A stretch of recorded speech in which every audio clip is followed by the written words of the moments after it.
Alors bonjour tout le monde, merci d'être là si tôt après le Capture the Flag. Donc la présentation aujourd'hui, ça va être au niveau des communications sécurisées ou pas sécurisées, comme on veut dans Android. Ceux qui n'ont pas compris encore, on va parler de SSL, entre autres. Donc Watom SSL. Donc, je m'appelle François Gagnon, je suis professeur-chercheur au Cégep Sainte-Foy, je m'occupe du laboratoire de recherche en cybersécurité. Patrick a dit que c'était la seule plug, mais moi j'en ai une aussi. Donc, on a un lab de recherche au Cégep Sainte-Foy, on fait des projets de R&D. On a des étudiants, des super bons étudiants qui travaillent là-dessus. On a des profs qui travaillent sur ces projets-là. Puis ce qu'on a besoin, c'est de faire des partenariats avec l'industrie. C'est de cette façon-là qu'on est capable d'avoir des subventions puis de faire travailler les étudiants. Puis c'est win-win pour tout le monde.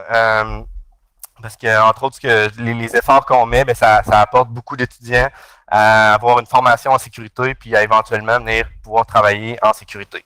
Donc la formule, c'est simple.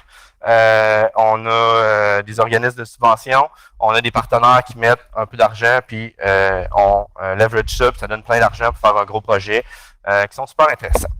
Donc, s'il y en a qui sont intéressés, des compagnies qui sont intéressées par des projets, si vous avez des trucs que vous n'êtes pas en mesure de développer parce que vous n'avez pas assez le workforce pour faire ça, ben on peut vous aider à faire des trucs là-dedans. Juste pour, avant de commencer, avant d'entrer dans la présentation, un petit sondage, voir qui a assisté à ma présentation au Hackfest l'année passée. Il y en a qui étaient là, qui en a. Bon, excellent, il y en a quand même pas mal. Vous êtes chanceux parce que j'ai complètement renouvelé mon set de jokes, fait que c'est des nouvelles jokes dans mes slides. C'est aussi du nouveau contenu. Je parle d'Android encore, mais ça n'a rien à voir avec ce que je parlais l'année passée. Est-ce qu'il y en a qui ont assisté à ma conférence au B-Sides cet été? Ok, vous autres, vous êtes moins chanceux, c'est les mêmes jokes. Donc, le projet que je vous présente, il a été fait avec des collaborateurs. Je n'ai pas fait ça tout seul, donc ça a été fait dans le lab. Les 4 premiers en haut, Marc-Antoine, Simon, Jonathan, c'est des étudiants qui étaient au Cégep Sainte-Foy, qui maintenant sont gradués et sont rendus à l'université, travaillent, peu importe. Donc, c'est vraiment eux autres qui sont à l'avant-plan. Les deux beaux jeunes hommes qu'on voit sur la photo, c'est les deux Marc-Antoine qui ont remporté pour ce projet-là le prix Force Avenir au collégial cet automne. Ça a été fait aussi en collaboration avec Catherine Boileau, qui est prof au Cégep Sainte-Foy aussi. Donc, on commence avec ça. Dans le fond, la petite mise en contexte, c'est est-ce que... donc, vous utilisez toutes des applications mobiles. Là, il n'y a pas rien que moi qui n'a pas de cellulaire ici. Est-ce que vous faites confiance à votre réseau? OK? J'ai entendu un nom. Bon, j'espère que tout le monde a la même réponse. Normalement, non, on ne veut pas truster notre réseau, surtout les réseaux qu'on voit là, genre quand vous allez à une conférence, vous ne devriez pas truster le réseau. Quand vous allez dans un coffee shop, vous ne devriez pas. Puis même votre GSM, ça se pourrait qu'il y ait des trucs qui se passent.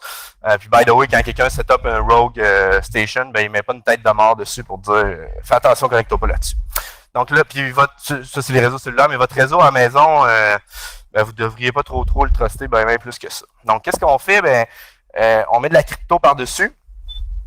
Fait que la deuxième question, c'est est-ce que vous faites confiance à la crypto? Puis la crypto, là, principalement, c'est SSL.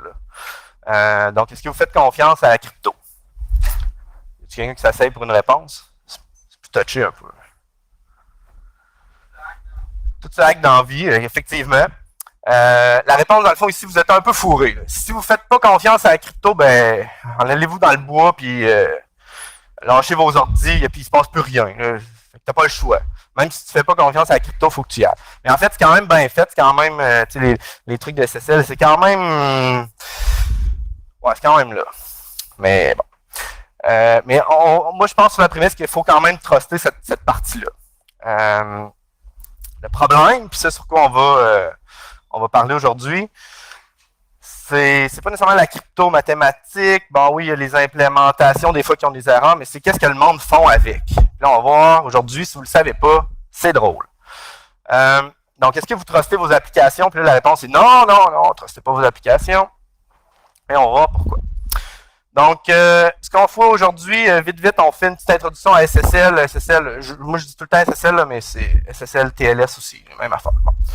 Un petit intro à SSL. Après ça, on va regarder comment notre truc fonctionne. Je ne vous ai pas encore dit c'était quoi, mais on va regarder comment ça fonctionne.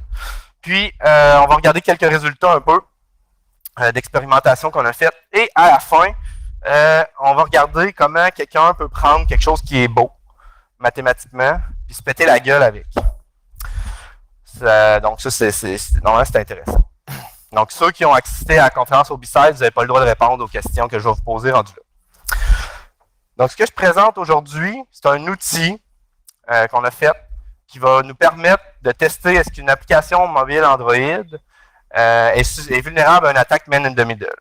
Okay, donc, grosso modo, c'est ce qu'on veut faire. Je commence par une petite introduction à SSL. Donc, le but d'SSL, de haut niveau, c'est de prévenir les attaques man in the middle. Donc, normalement, le protocole il est fait pour ça. On a des certificats qui servent à prévenir les man in the middle parce que c'est des situations vraiment inconfortables qu'on ne veut pas avoir à subir. Donc, SSL, vite, comment ça fonctionne? Le client se connecte au serveur et il dit « Salut, moi j'aimerais ça qu'on communique de façon sécuritaire. » Le serveur dit « Pas de problème, voici mon certificat. » Là, pour l'instant, il n'y a aucune encryption qui s'est faite. Voici mon certificat. Puis là, donc c'est un document électronique.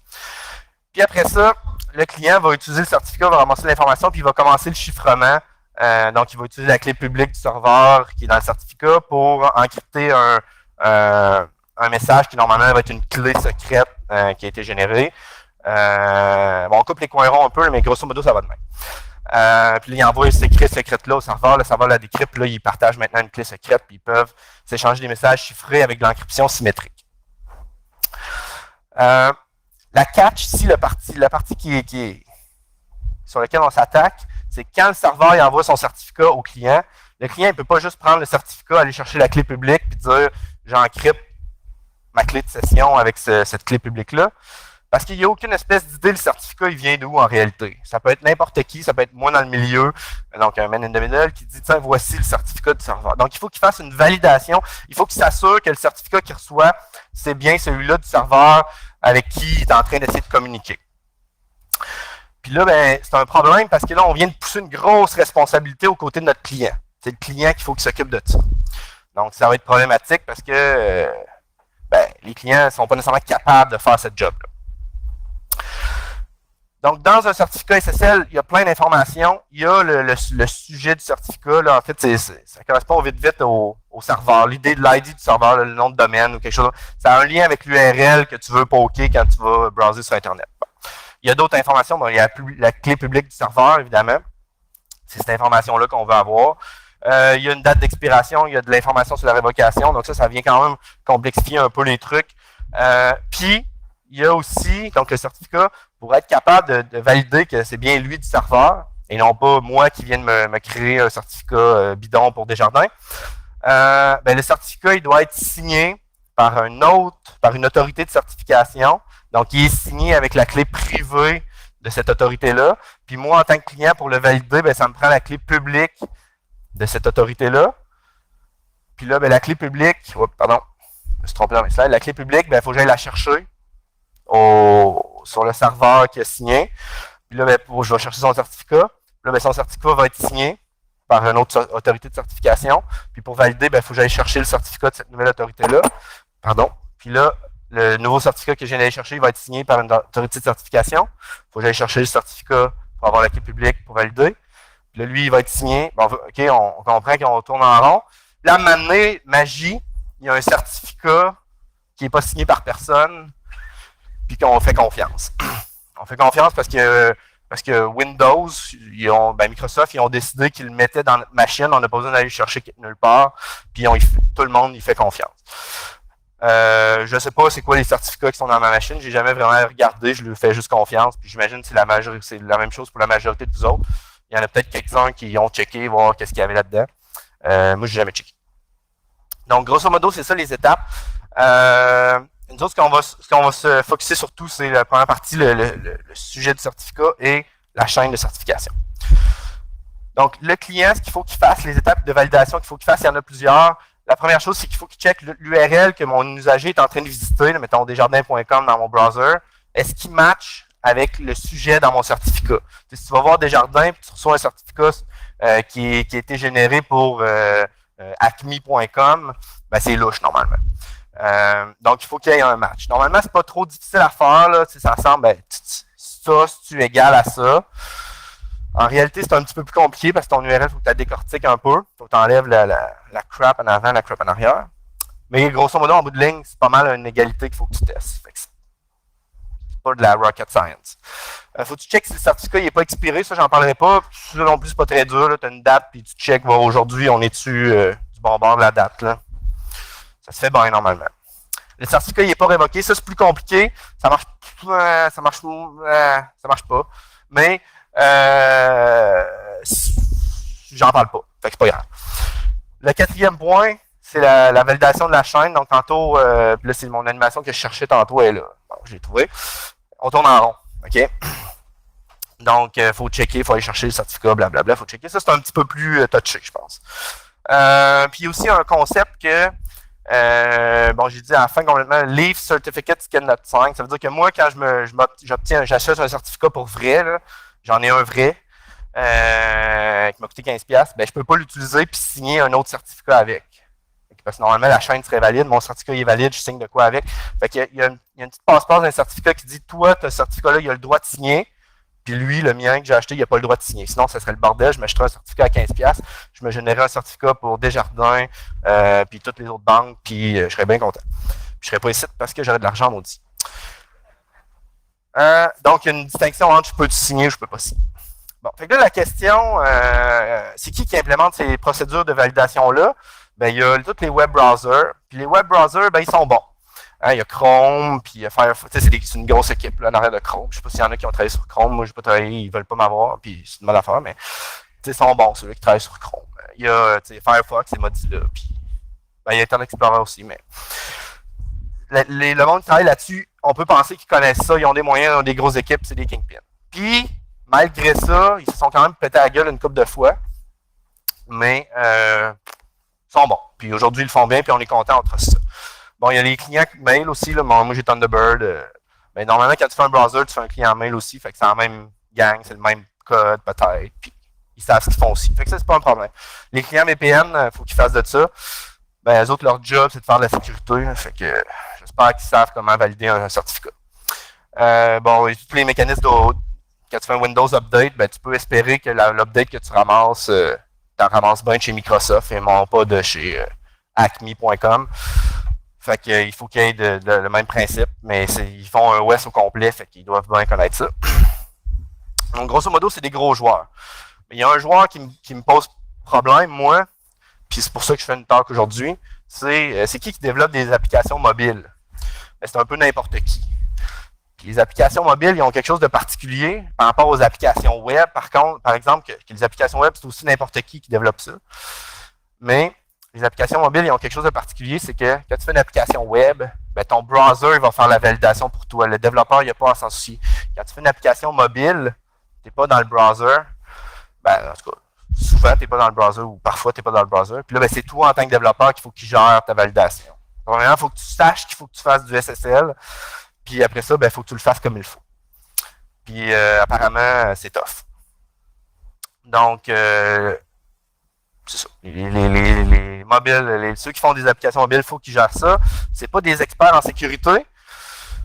Puis la plupart sont probablement même pas des experts en programmation. Puis c'est pas nécessairement super facile à faire comme tâche. Donc nous autres, il y en a pas mal de sites qui sont des experts en sécurité. Fait que ce que je dis depuis le début, c'est niaiseux. Mais quand même, aller implémenter ça sans te tromper, c'est peut-être pas si facile que ça. Puis le gros problème là-dedans, c'est quand tu fais une application web, puis quelqu'un fait une erreur, mettons, il met pas le certificat sur le serveur, ou il met un certificat self-sign, parce qu'il écoute, il est poche, puis il sait pas ce qu'il fait. J'espère que vous faites pas ça.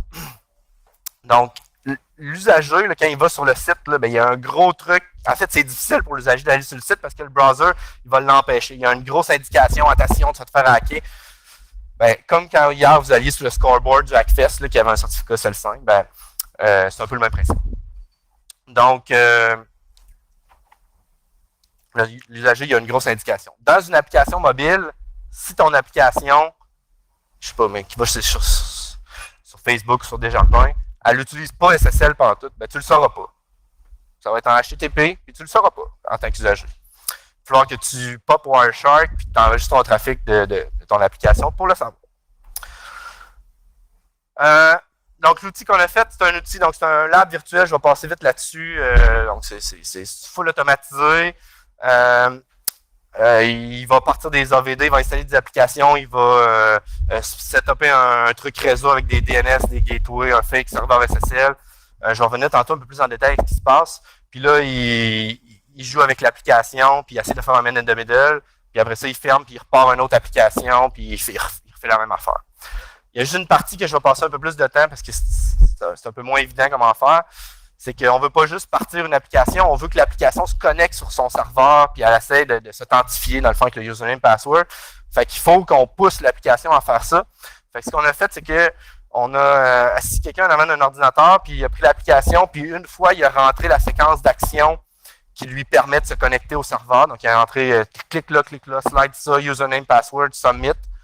On a enregistré tout ça.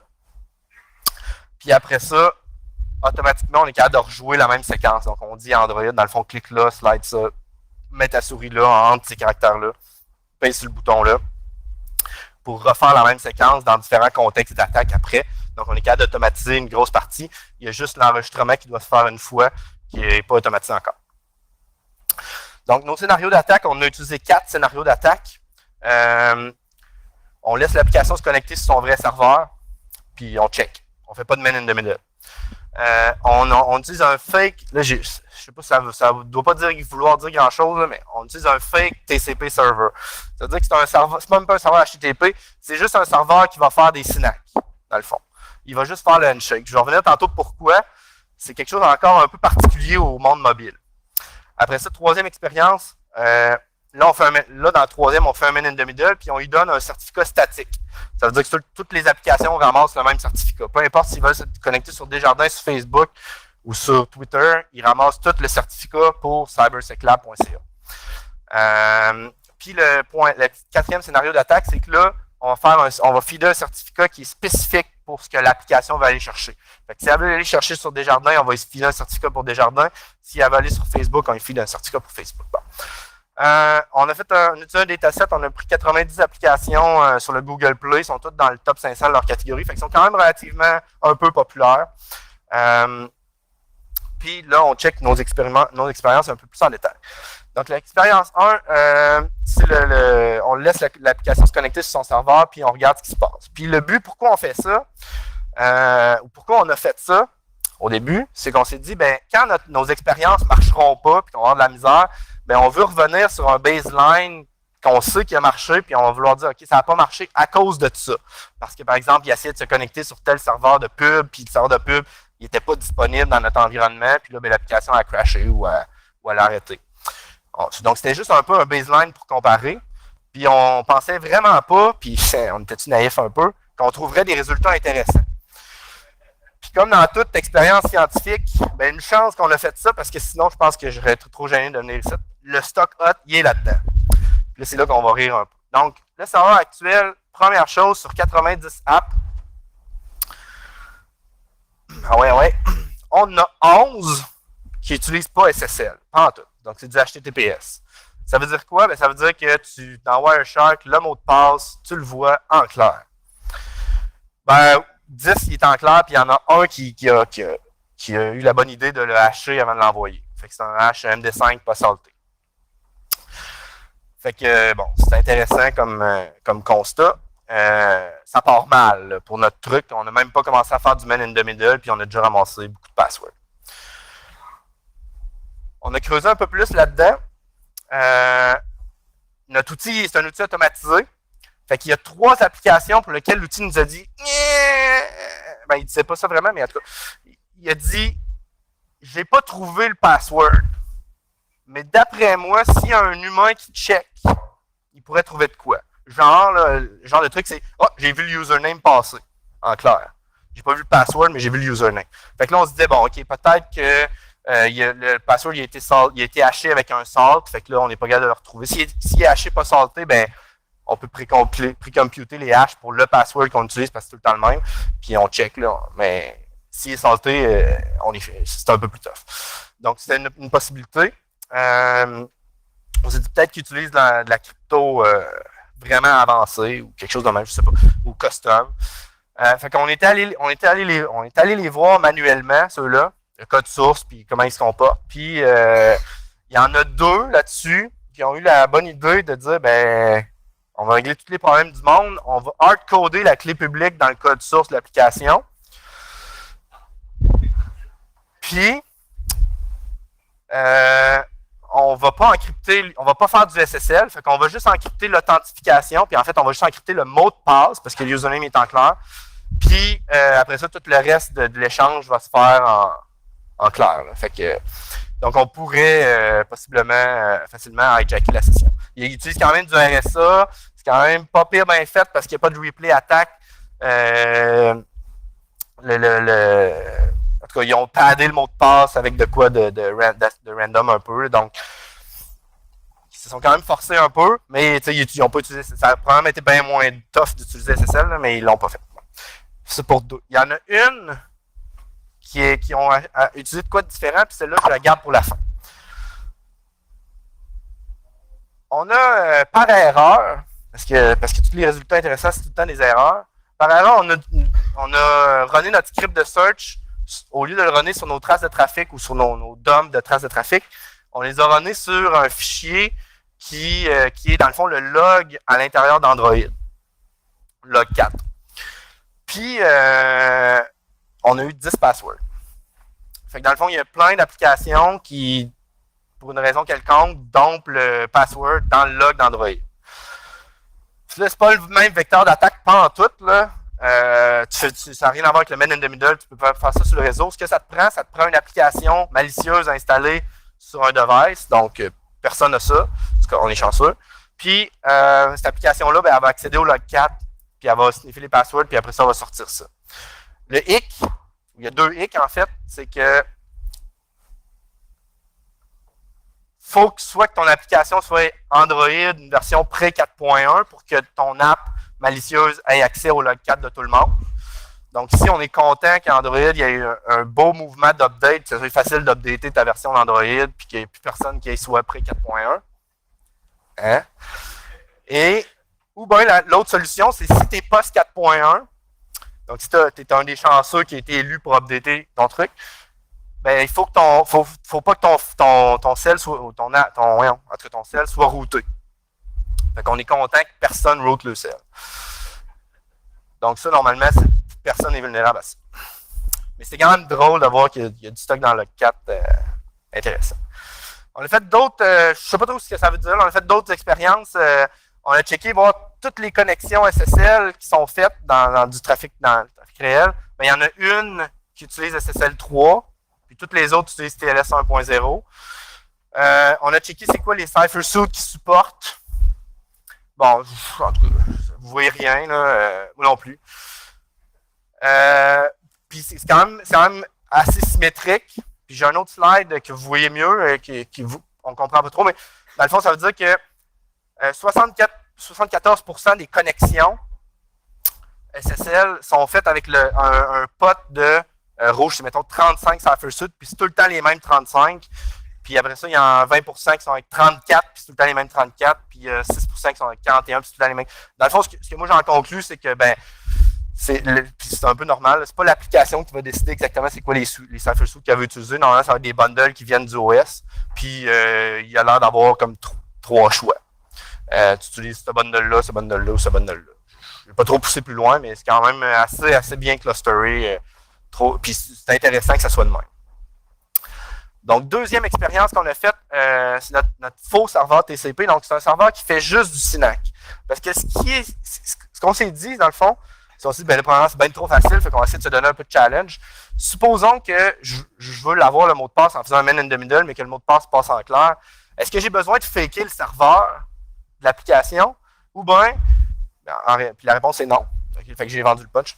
Tout ce que j'ai à faire, c'est de faire un serveur que quand l'application va me faire un SYN pour faire le handshake, moi je vais faire un SYNAC, après ça, on va faire son hack. Puis tout de suite après, l'application me dit, tiens, mon mot de passe, tiens, il est là mon mot de passe. J'ai même pas besoin de demander le mot de passe, elle me le donne. Dans une application web, normalement, ce serait pas de même. Là. La première chose que tu fais, tu fais un get pour avoir le formulaire pour que là, l'usager puisse remplir le mot de passe, username, password. Fait qu'il faut que ton serveur, ton fake serveur, ben, il renvoie un formulaire. Mais dans le monde mobile, le formulaire, il est déjà dans l'application. Fait que ton serveur, il a besoin de rien faire sauf de faire un snack. On avait 11 applications qui étaient vulnérables au truc d'en haut, là, quand c'était l'expérience numéro 1. L'expérience numéro 2, là, on a juste un fake TCP, on en a encore 6. Fait qu'il y a 6 applications qui vont te donner, ils vont te payer pour te donner leur mot de passe. Là. Fait que c'est assez facile. OK, là, l'expérience numéro 3, ça commence à être plus intéressant. Donc là, ce qu'on fait, c'est qu'on a un faux DNS. L'application fait des requêtes DNS, puis nous autres, on va envoyer tout le trafic vers notre faux serveur DNS. Notre faux serveur SSL. Donc, tout le trafic va s'en aller sur notre faux serveur SSL. Là, l'application va dire, OK, moi, je veux faire du SSL, fait que donne-moi un certificat. Là, on va tout y renvoyer pour tout le monde le même certificat. Un certificat qui est fait, mettons, pour cyberseclab.ca, qui a très peu de chances que ça soit ça que l'application veut avoir. Normalement, ça ne devrait pas marcher parce que cyberseclab.ca, c'est pas égal à desjardins.com. Donc, on a 8 applications qui sont vulnérables à cette là, on fait du man in the middle au niveau SSL. Il y en a 8 qui sont vulnérables. Fait qu'ils nous envoient le mot de passe. Donc, ils acceptent le handshake SSL puis ils commencent à envoyer les credentials. Ils nous envoient le mot de passe. Il y en a qui le hashent, il y en a qui le hashent pas. On a fait 2 tests, on a les mêmes résultats. On a fait un avec un vrai certificat, donc le mien pour cyberseclab.ca. Puis on a fait un avec un certificat self-sign. Donc, même pas besoin de l'acheter, c'est encore plus cheap. Même pas besoin de l'acheter, tu te fais un certificat self-sign, puis l'application, elle prend pareil. Fait on en a 8, fait que ça va pas bien. OK, numéro 4, là, c'est encore plus complexe. Là, ce qu'on veut, c'est qu'on veut donner un certificat exactement pour ce que l'application veut avoir. On veut que le nom de domaine matche avec l'URL qu'elle veut poker. Donc, ce qu'on fait, c'est qu'on dit on a un faux DNS. Pour chaque URL qui va avoir une requête, il va donner une adresse IP différente. Donc, 100.100.01, 100.100.02, 100.100.255. Séquentiellement de même. L'AVD va se connecter, va essayer de faire une connexion TCP sur ce IP-là. On va syncoller tout ça vers notre faux serveur SSL. Puis, en faisant notre syncall, notre NAT, dans le fond, on va utiliser des ports spécifiques. Donc, quand l'adresse c'est pour 001, on va mettre port 11.001. Ça par rapport, on va garder une trace de ça. Après ça, notre faux serveur SSL, ce qu'on veut, c'est qu'on veut qu'il génère on the fly un certificat pour l'URL qui était en haut. Fait que là, le chemin, c'est que le serveur, il dit, OK, moi, j'ai quelqu'un qui me poke sur le port 11.001. Fait que je sais que il voulait l'IP 100.100.100.001. Fait que là, il va aller voir le DNS, il dit, hey, à qui t'as répondu 100.100.100.01? Là, le DNS va dire, c'était URL A. Fait que là, le serveur SSL, il va dire, OK, je vais me générer un certificat SSL pour le domaine qui match avec URL A, puis je vais envoyer ça à l'application. Bon, fait que c'est ça le schéma. En gros, là, le bottom line, c'est qu'on en a 4 de plus. Dans le fond, on a les 8 qui étaient vulnérables tantôt. Évidemment, ils sont encore vulnérables. Puis on en a 4 de plus, donc on en a 4 qui font le check d'égalité comme il faut, mais ils ne font pas la chaîne de signature comme il faut. Donc ici, ce qu'on a, notre certificat, il n'est pas plus valide, mais au moins, il y a le même nom. C'est juste que la chaîne de certification n'est pas correcte. Soit il est self-sign, encore une fois, ou soit il est signé par mon vrai certificat qui, normalement, ne devrait pas avoir le droit de signer. Donc, il y en a 4, dans le fond, qui ne checkent pas ou qui checkent mal la chaîne de validation. Un petit sommaire des résultats. Donc, c'est ça. Il y en a plein qui n'utilisent pas SSL pantoute. Il y en a une gang qui accepte des certificats invalides. Il y en a quand même une bonne gang qu'on est capable de passer au travers, assez simplement. Puis, je veux juste mentionner, dans le fond, ce qui est en vert, c'est pas ceux-là qui sont sécuritaires, c'est ceux-là qu'on n'a pas trouvé de faille encore. Puis, en tout cas, ceux qui connaissent ça un peu, les scénarios qu'on a présentés, c'est définitivement pas exhaustif, c'est quand même un peu basic. On pourrait aller pousser un peu plus loin. On est en train de travailler sur différents scénarios qui vont permettre de pousser plus loin et d'essayer d'avoir un peu plus de succès. Donc, moi, ma conclusion ici là-dedans, c'est que c'est un peu le bordel. ça liste un peu les applications ou à quoi ils sont vulnérables. Donc, il y en a qui sont vulnérables à juste une affaire. Donc, ceux qui sont en gras, lui, on a juste trouvé le mot de passe dans log 4. Il ne passe pas en clair sur le réseau. Puis, le certificat, il est correct. Ou en tout cas, selon nos tests. Donc, c'est juste dans log 4. D'un autre côté, on a une couple d'applications qu'on est juste capable de les attaquer si on a en utilisant une URL dynamique. Il y en a une couple qui font du hashing. Donc, c'est pas particulièrement intéressant. Fait que on s'en va plus loin. OK. L'application, tantôt, dans celle-là qui était suspicieuse, j'en ai une que j'ai laissée de côté, qui est particulièrement étrange. Puis là, on va la regarder un peu en détail, puis on va aller voir qu'est-ce qui s'est passé. Donc, elle n'utilise pas de SSL TLS du tout pour faire, en tout cas, pour échanger les credentials. Par contre, elle va utiliser de l'encryption asymétrique.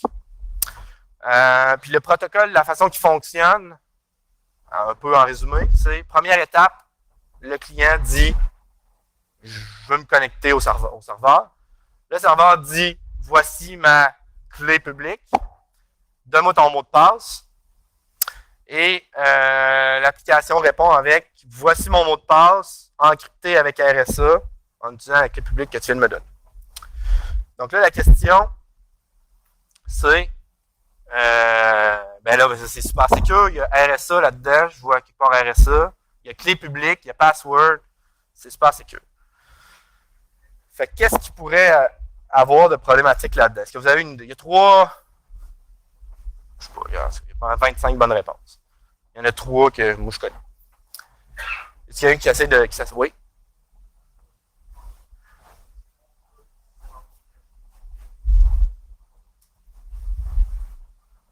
OK, excellent. Donc, dans le fond, tu peux faire un man in the middle, puis fournir, donc en tant que faux serveur, tu fournis la clé publique que toi, tu veux.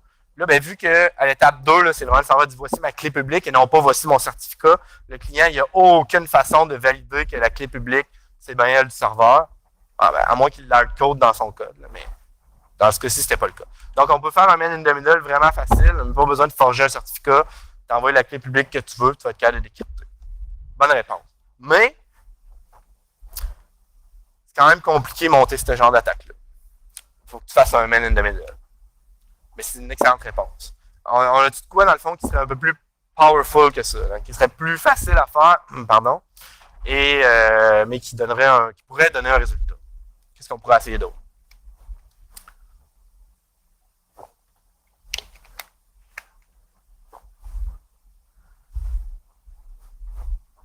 Si tu es capable de craquer la clé publique,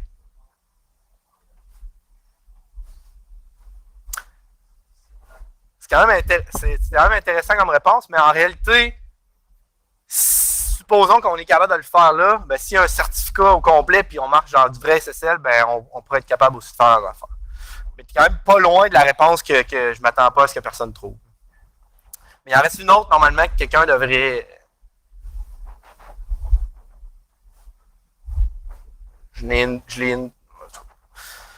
L'autre vecteur d'attaque qu'on pourrait regarder, c'est un replay attack. Okay? Parce que dans le fond, il n'y a rien qui indique ici qu'il y a une valeur aléatoire qui est faite, puis que dans le fond, ce qui passe à l'étape 3, voici mon password encrypté avec RSA, ben, si c'est tout le temps le même password, puis c'est tout le temps la même clé, puis qu'il n'y a pas rien de nonce qui rentre là-dedans, qui varie à chaque fois, ben, l'encryption une fois va être la même chose que l'encryption deux fois. Fait qu'un replay attack, c'est un peu plus simple à exploiter, je pense. Il faut que tu captures le trafic une fois, puis après ça, ben, tu te fais une application de ton bord, tu poques le serveur, puis tu renvoies la string que tu as capturée. Mais c'est quand même un petit peu touché. Il faut que tu fasses une fausse application. Il faut que tu. C'est ça. C'est la job. Fait qu'on va aller voir une troisième affaire qui marche pour cette app-là. Évidemment, ça ne marcherait pas pour toutes les. Oui. Oui, il y a vraiment juste le password qui est encrypté. Ça, c'est un. Comment?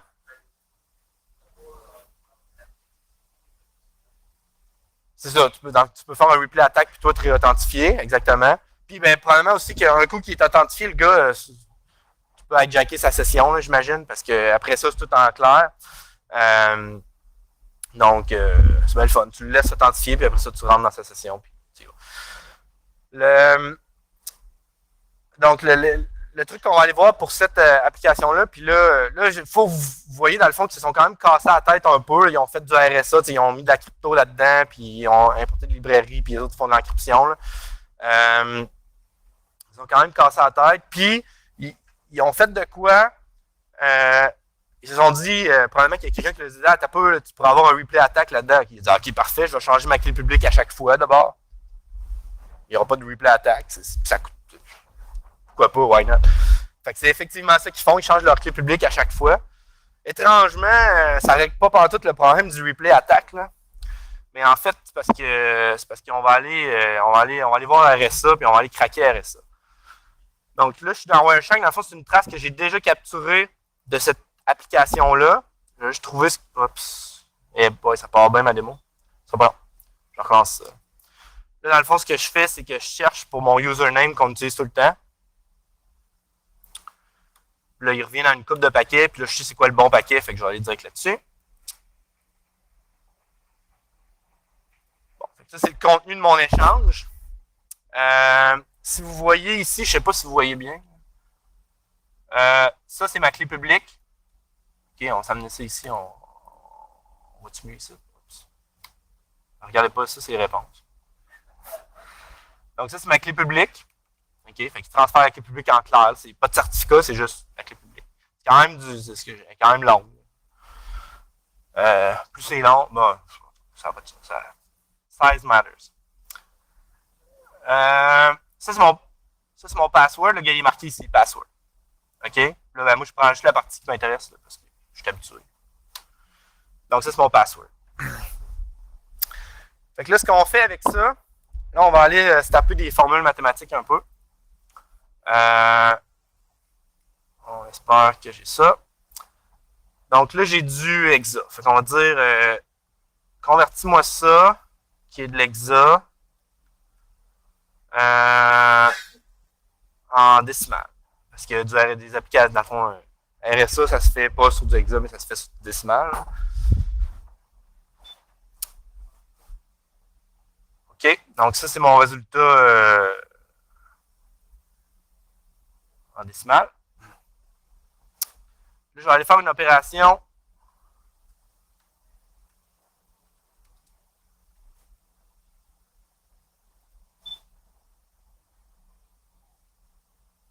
Mathématique dessus.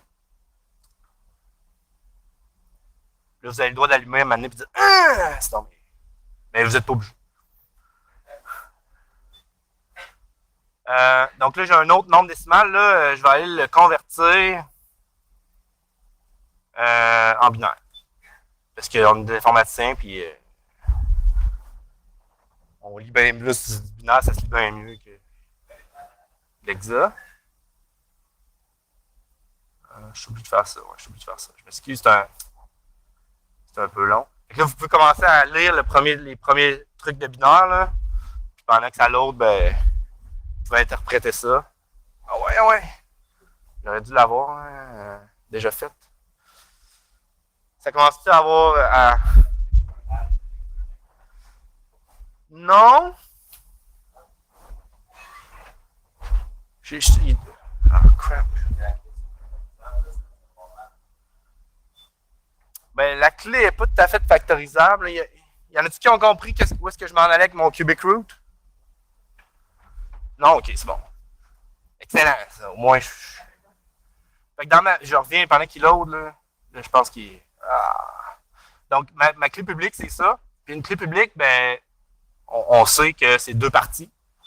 Puis là, ben, lui, il m'a mis un beau backslash n là, pour me dire tes deux parties sont séparées là. Fait que ça, dans le fond, c'est mes deux parties de ma clé publique. Fait que là, il y a un 3. Puis tantôt, j'ai fait une opération un peu ésotérique, racine cubique. Ok, 3 cubiques. Ah, je ne l'aurai pas. Bon, je peux switcher le réseau. Pendant que vous réfléchissez, hein, il est revenu le réseau du Access?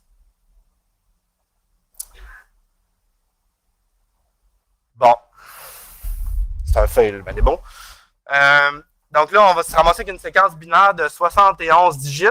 Puis là, ce que je vais faire, puis en fait, ça va-tu marcher si je fais ça?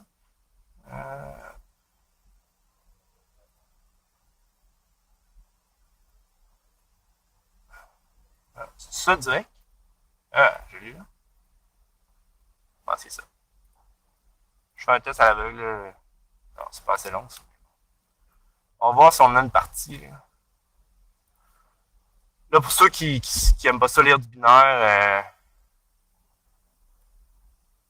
ouais, non, ok, ça marche pas. Pour ceux qui aiment pas ça, dans ma vraie démo, là, ceux qui aiment pas lire le binaire, ben, je vous le transforme en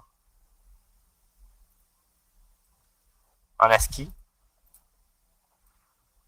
Puis là, ça va être vraiment plate parce que j'ai pas assez long de TikTok. Ça marche pas dans tout ça. Donc, bref, écoute, vous viendrez me voir après si vous voulez avoir la vraie démo, mais qu'on ait du réseau. En fait, ce qui se passe, là, on prend notre grosse séquence binaire, puis là, on dit, OK, on veut lire ça en ASCII parce que ça me donne mal à la tête de lire 71 digits binaires. Puis ASCII, ben, c'est le password. OK? Puis ce que j'ai fait, dans le fond, c'est que dans du RSA, quand tu encryptes, tu as deux opérations. Tu fais exposant une partie de la clé, modulo une partie de la clé. Fait que là, exposant 3, modulo, l'autre nombre, je ne vais pas le dire au complet, là, mais qui finit par 963. Fait que exposant 3, modulo, cette grosse affaire-là. Mais là, vu que les autres, ce qu'ils font, c'est qu'ils font password exposant 3. Puis normalement, un password, ça n'a pas 175 000 caractères. Ben, le password exposant 3, il est plus petit que le modulo. Fait que le modulo ne sert à rien. Fait que dans le fond, il y a 0 encryption RSA qui a été faite. L'encryption qui se produit, c'est exposant 3. Fait que c'est ça, dans le fond, l'algorithme d'encryption qu'ils ont utilisé. C'est comme la version boostée de RSA. Là. C'est pas encore sorti pour tout le monde, mais ça s'en vient. Fait que dans le fond, c'est ça.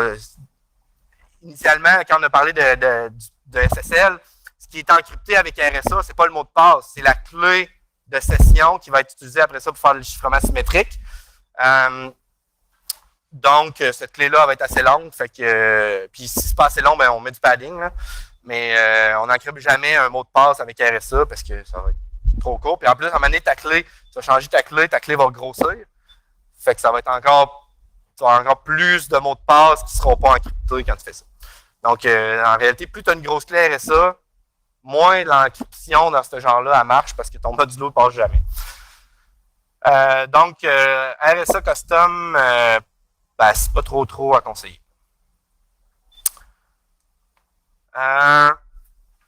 Donc, il y a plein de trucs qui vont pas bien dans cette application-là. Fait que si vous voulez voir un peu plus de trucs par rapport à ça, vous viendrez me voir, je vais être around toute la journée. Sinon, ben là, j'en fais pas en avant parce que surtout que ma mini démo a pas bien marché, fait que je vais sûrement pas faire la grosse, je vais mourir. Mais si vous voulez, dans le fond, voir un peu comment l'app fonctionne, ben vous pouvez venir me voir, puis je vais vous faire une mini démo de ça sans problème. Si vous avez des questions, ça va me faire plaisir de ne pas y répondre. Mais allez-y.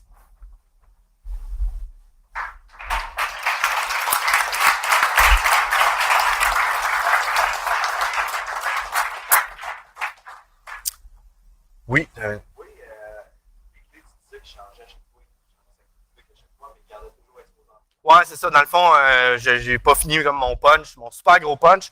C'est qu'ils changent leur clé publique à chaque fois, mais l'exposant, dans le fond, quand tu génères des clés, c'est un peu une pratique normale de tout le temps prendre le même exposant, puis tu veux un exposant qui n'est pas trop gros parce que ça accélère les trucs. Je pense que 65 531, c'est un bon choix. 3, je pense que c'est pas un bon choix. Mais dans le fond, tu fais ça parce que ça accélère. Ce que tu vas avoir, c'est un gros exposant, c'est plus rapide de même. Fait que les autres, ils ont tout le temps effectivement 3 comme exposant. En tout cas, dans tout ce que j'ai vu, ils ont tout le temps 3 comme exposant. S'il y avait un exposant plus gros, ben, ça marcherait juste pour les mots de passe plus petits. Fait qu'il faudrait utiliser les autres vecteurs d'attaque. Ouais. Ouais, il y a dans le fond, tu peux m'envoyer un mail. Sinon, il y a un article qui a été publié dans la conférence Foundation and Practice of Security 2015. Là, il n'est pas encore accessible parce que c'était la semaine passée, mais il va être accessible à un moment donné. Mais sinon, Va sur le site du lab ou envoie-moi un courriel ou viens me voir, je vais donner une carte, puis je peux t'envoyer un article d'une couple de pages qui décrit ça, là, comment ça fonctionne. Ouais.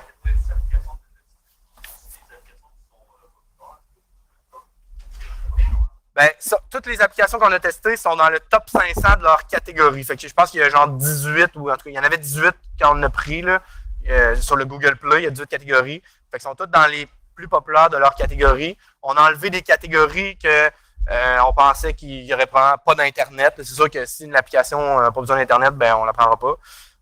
Puis après ça, on a fait du random un peu là-dedans pour se ramasser un sample pour essayer de faire nos tests là-dessus. Ouais. C'est nom d'application? Non.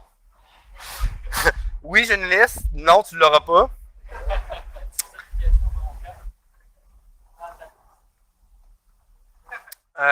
Je pense qu'il n'y a pas d'application, là. Il n'y a pas d'application hot.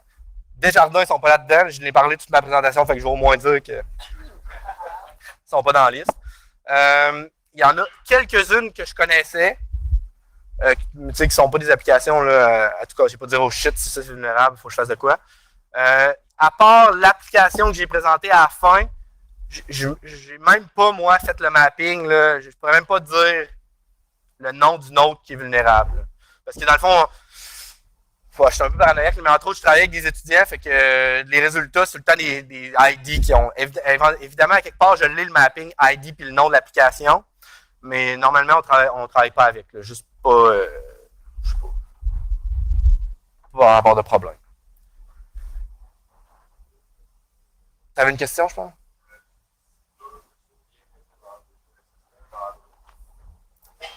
C'est une excellente question.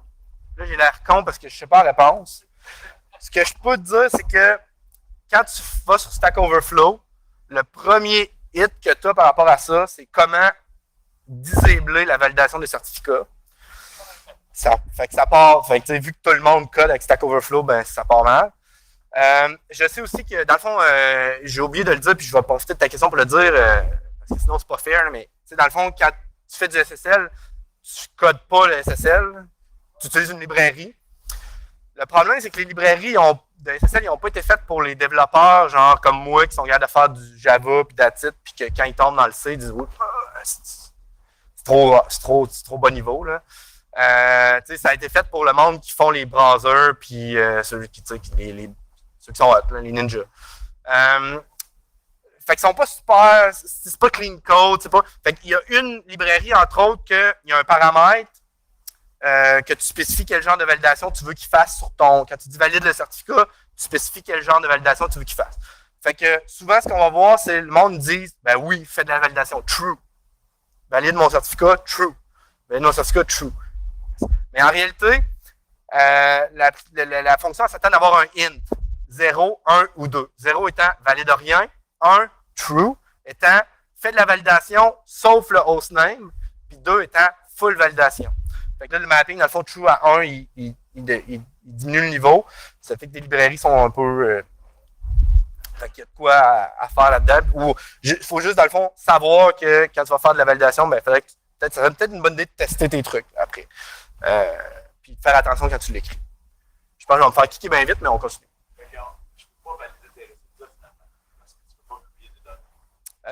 Non, tu peux pas, c'est ça. Fait que je publierai pas la liste. Ben, ce que tu peux faire, c'est que tu peux venir me voir. Je vais m'arranger pour avoir le lab. Surtout si tu finances mon truc, je vais partager le lab avec toi. Tu vas pouvoir faire tes tests sur un dataset différent. Fait que tu n'auras probablement pas les mêmes résultats. Mais à la limite, ce que je suis prêt à faire, je vais te donner mon dataset. Je vais te donner les 90 apps que j'ai testés. Les noms des apps que j'ai testés, mais tu ne sais pas lesquels sont vulnérables là-dedans. Puis ça va être à toi de refaire le test. Ça, j'ai pas de problème avec ça. Mais je te connais pas, fait que je vais pas te dire le nom des apps qui sont vulnérables.